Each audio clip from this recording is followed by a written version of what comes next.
going to look at topic 17 and see how we can solve some of the problems from Desmos. We start with page 92, number 3, part 0. Here's the problem.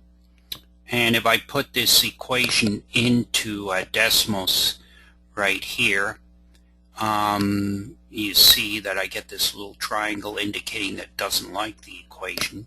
So what I'm going to do is cross multiply 2 times x squared plus 10 gives me this equals 4 times x squared minus 3, and lo and behold that Desmos calculates x as equal to being either minus 4 or plus 4. So this shows something that we've tried to do in the previous discussions on Desmos. If you don't get an equation in the form that you readily understand, then or that Desmos won't accept, then try to change it. And you can see it's a very simple thing. Now, of course, you have to make sure that when you're doing the cross multiplication, that you do it correctly.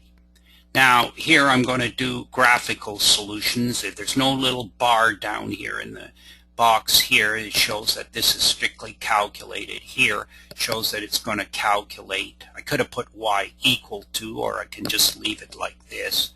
These are the left side of the equation and the right side of the equation. And what happens is we get this rather complicated graph. So we've got 3 parts, the orange part here. And then buried underneath it, which is 2 over x squared minus 3. So this complicated orange part you can see is this part. This part is hidden underneath it, and you can see a little bit right here, this gray part in here. But the points of intersection are minus 4 and plus 4. So we corroborate graphically the answers that we get by calculation right here. So minus 4 and 4. And I think that's one of the neat things about Desmos. Now, what I've indicated here, that the graph is hidden under the graph of this. So I graphed this alone. It looks like this. And when you go back, you go up here, you can't really see it because it's sort of along here. And then you can't see it underneath here, so it's just not apparent.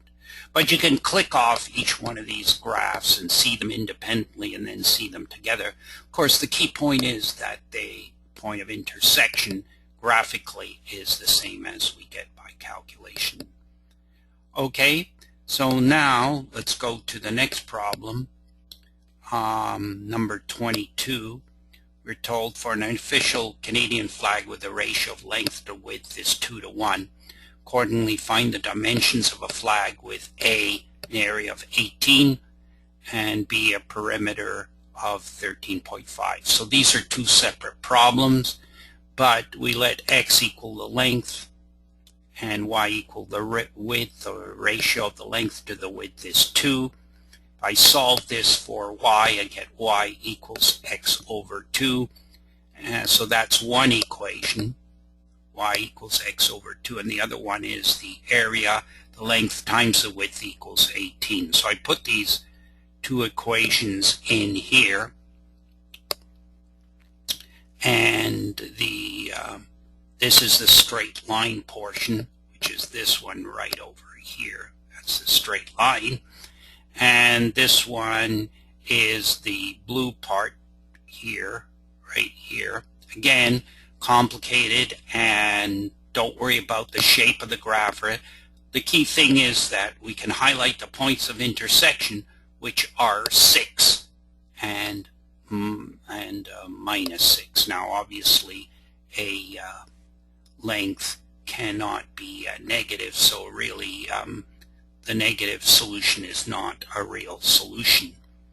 And if we make this x over 2 equal to 18 over x, since y equals this, and y equals 18 over x, we put x over 2 over 18 over x, we get x squared is by cross multiplication. This doesn't work. X over 2 over 18 over x doesn't work, but when we cross multiply we get x squared equals 36. So x equals 6 or minus 6. Obviously we can't have a length or a width that is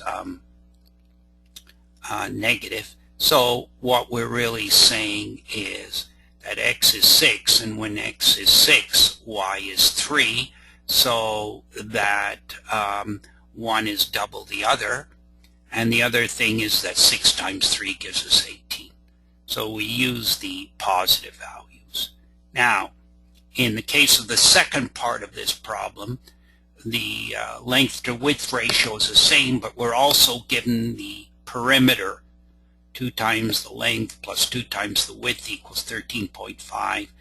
And that is, let's see, that's this graph right here. Excuse me. This one here is this one here, and the 2x plus 2y equals 13.5 is this one right here. We're looking for the point of intersection. This is the x value and this is the y value. 2 times x is 9. 2 times y is 4.5. 9 plus 4.5 gives us 13.5.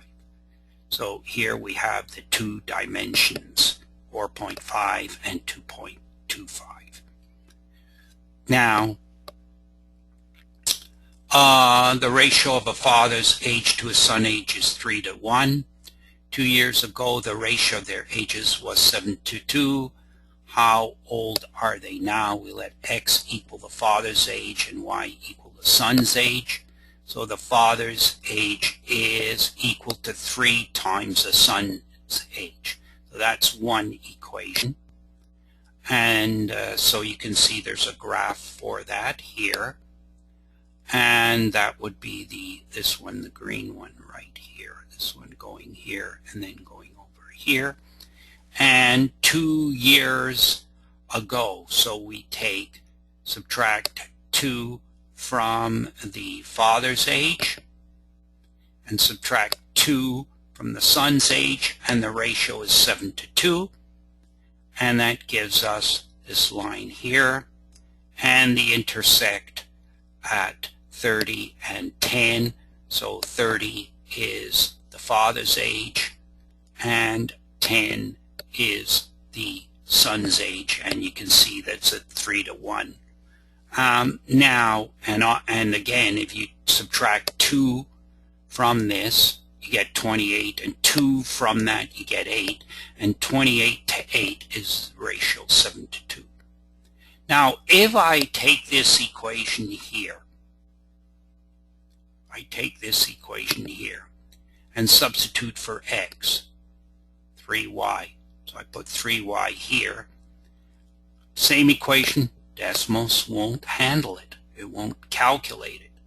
But if I cross multiply and say 2 times 3y equals 7 times y minus 2, I get y equal to 10, and that's the son's age, which is the same as here.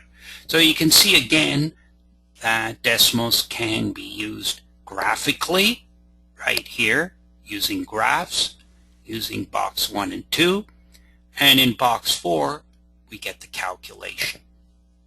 So this completes our discussion on applications of Desmos to topic 17.